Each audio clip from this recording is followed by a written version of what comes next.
Hello, this is Melissa, your insurance exam queen, and this will be a video on bonds, which is going to come on the property and casualty exam, specifically the casualty side.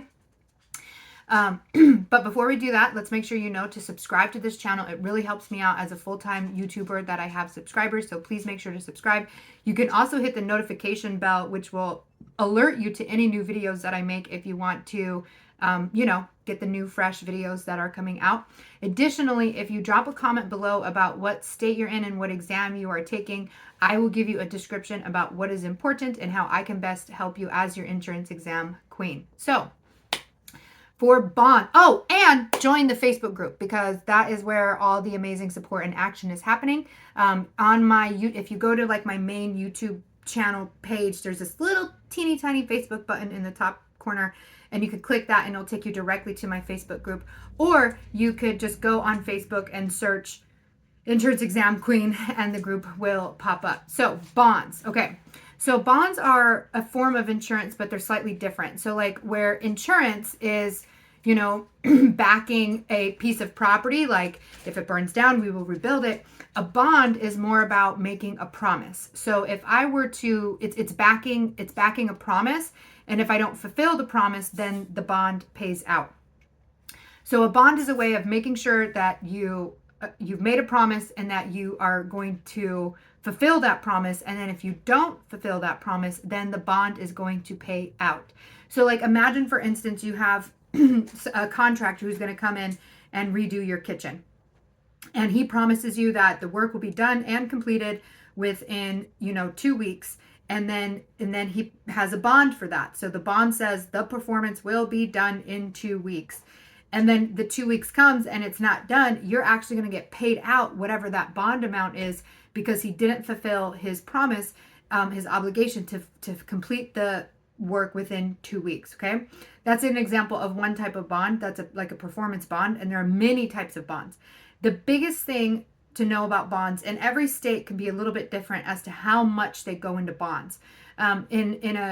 Some states, it comes out of a chapter that is like 8%.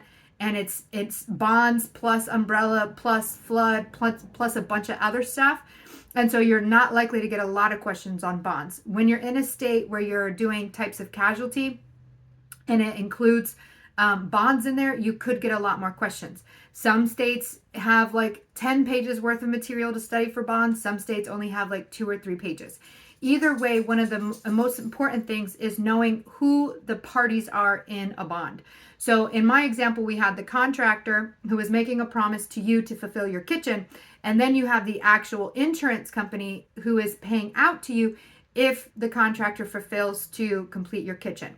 So you want to know the names of each of these. So the contractor or the person buying the bond is known as the principal or the obligor. It's a weird word, obligor, but he is obligating himself to you to fulfill this promise. So the principal or the obligor is the person making the promise. The company that is selling the bond to the contractor who would pay out the bond if the contractor fails is known as the guarantor or the surety. The guarantor or the surety. And there are actually bonds called surety bonds too, so it gets a little confusing, but the surety is the person who is paying out. It's the insurance company who will pay out. The customer whose kitchen is being repaired is known as the obligee or the insured. They're the ones who will be paid the money if the contractor fails to complete his promise. So again, you have the guarantor or the obligor. I'm sorry, I just messed it up too. You have the principal or obligor. The principal or the obligor is the one making the promise. The guarantor or the surety is the one who will fulfill paying the money if the promise is not fulfilled.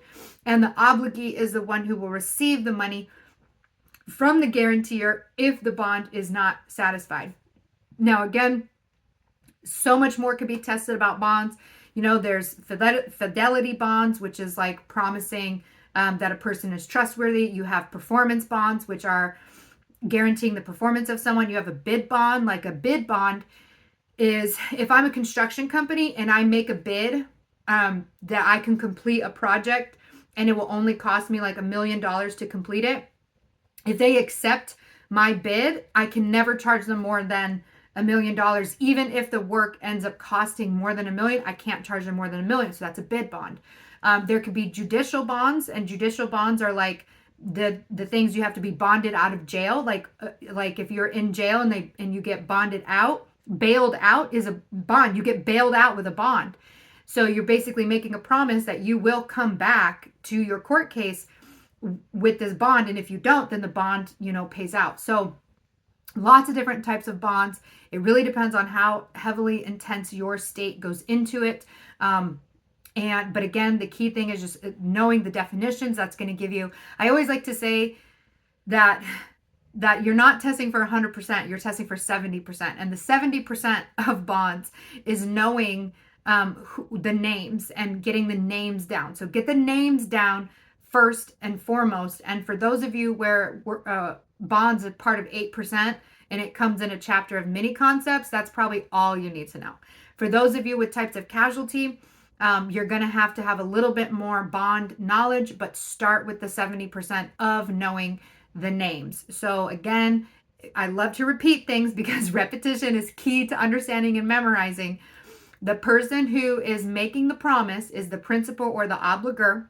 The insurance company who is selling the bond and will pay out if the obligor fails to fulfill what he has promised is the guarantor or the surety. And the person who will receive the money if the promise is not completed to them is the obligee. Okay. So again, this is the insurance exam queen. I am sending you all the loves, all the vibes to pass the exam. And I do have a longer extended video in my gold class series on bonds, as well as all kinds of stuff comes in my gold class series. That's definitely the go for the gold, go for the pass when it comes to my class series that you can purchase. So not only do I have these videos on YouTube, I have longer class series available for purchase on insuranceexamqueen.com. And again, if you drop the name, the test you're taking, and the state that you're in below, I will give you a description of what's important for your state and how my class series can help you out and which one I would recommend for you. So this is Melissa, your insurance exam queen, sending you all the loves, all the vibes to pass your exam. You have an amazing day.